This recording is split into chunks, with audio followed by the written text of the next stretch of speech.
Tollywood অভিনেতা এবং তৃণমূল কংগ্রেসের প্রাক্তন বিধায়ক সোহম চক্রবর্তীর বিরুদ্ধে কলকাতা চারু মার্কেট থানায় বিভিন্ন ধারায় মামলা দায়ের করা হয়। তৃণমূল প্রাক্তন বিধায়ক এবং অভিনেতা সোহম চক্রবর্তীর বিরুদ্ধে মুভিতে কাজ দেওয়ার নাম করে 1,05,00,000 টাকা প্রতারণা করার অভিযোগ আনা হয়েছে। এই নিয়ে রীতিমতো চাঞ্চল্য ছড়িয়েছে টলিউড জুড়ে।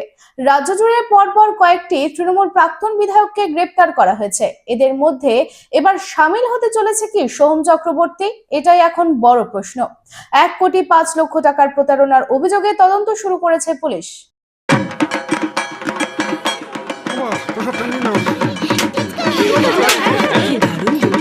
কার চয়েস দেখো, কখন মহিষাসুর।